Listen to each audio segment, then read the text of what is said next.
So I'm unboxing all of my records, the records that I started collecting back in, let's see, when I first started collecting records, I was in 8th grade. So that was 1994 to 1995. And I collected them mostly, for the most part, up through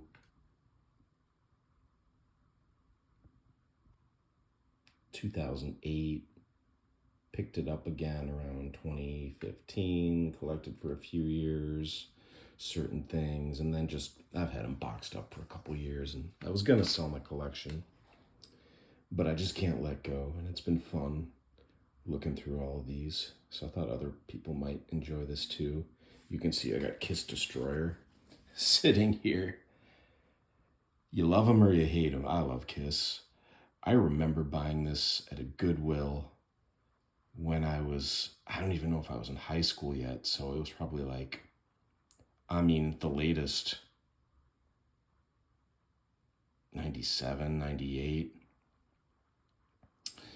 And if you like Kiss, this is a great album to get. It has a bunch of classic songs on it. Detroit Rock City, God of Thunder, Shout It Out Loud.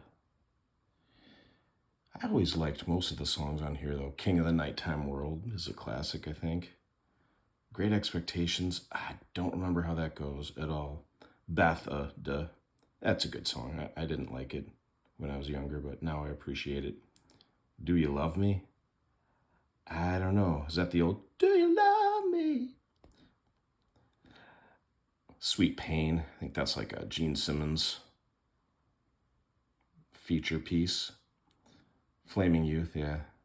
But really cool cover art, classic again. You can see beneath here Hank Williams. And obviously, produced well after his death.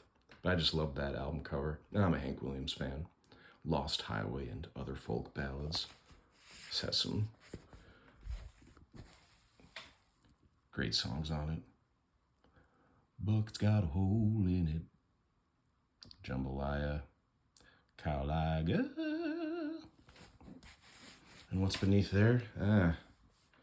Get Your Yayas Out, the Rolling Stones in concert. Live recordings from their 1969 tour of the US, I believe. I've heard that these recordings were really doctored up for this album, but if you like the movie Gimme Shelter, that's the same tour. Like Mick Jagger wore that outfit in the movie and stuff. There's Keith with his Gibson ES-335. Yeah, it's funny.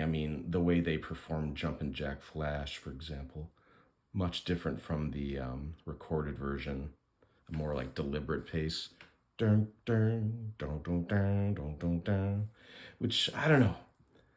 Sometimes that's disappointing, I feel, when you go and see someone live. Not that I do that really ever anymore.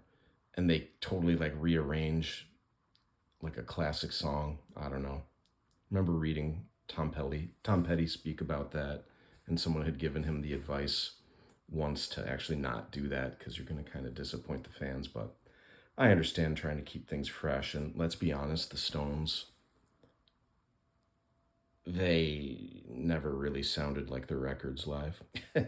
As I'm a huge Rolling Stones fan, but anyway, beneath here, so what I'm doing is I only have this thing to store records in, and then got these boxes, and I've given records away over the years too, but I'm trying to just put aside the ones that I don't think I'm going to listen to or would maybe sell.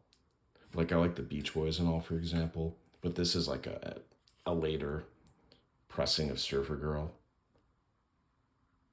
with this later Capitol emblem there and stuff. I don't care that much about it. The Remains, great US garage band, but it's just one of these Sundays reissues, which were great. I loved collecting those when I was a teenager, but now it's just I don't know. Yeah, The Byrds, Younger Than Yesterday has So You Want to Be a Rock and Roll Star on it. I remember buying this in high school at Record Archive here in Rochester, New York. Key tracks for me, Yeah, I loved Have You Seen Her Face, Chris Hillman tune. This is where he began writing songs and singing. Not everyone enjoyed that. Thinking of my dad. I don't think he ever owned this album. He loved like So You Want to Be a Rock and Roll Star, but I remember playing this for him and he was like, sounds kind of like the Monkees. Some of these songs, like, yeah, Have You Seen Her Face, actually. I remember him saying like, yeah, that sounds like the Monkees, like a little too poppy. Time Between, that's a great song. Everybody's Been Burned, that's actually good. That's a David Crosby one, but it's a little slow. Renaissance Fair to me is the best song on here, other than obviously like Why, which the single version's better. It's more up tempo. My Back Page is classic cover. But yeah, I love Renaissance Fair. I wish I could play some of these, but I don't really have the time to do that, and I know I can't play any of these songs for more than like 10 seconds. And just quickly, Psychedelic Furs. This is a great band.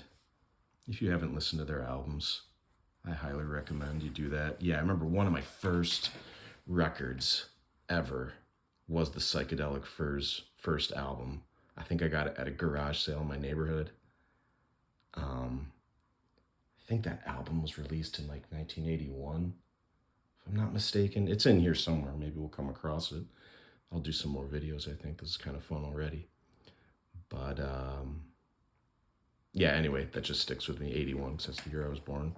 But yeah, I love the Psychedelic Furs. So, I mean, their albums are really good. I know they're really well known for their hits, like Pretty in Pink and Love My Way, which are fantastic. But like this one, for example, every song on here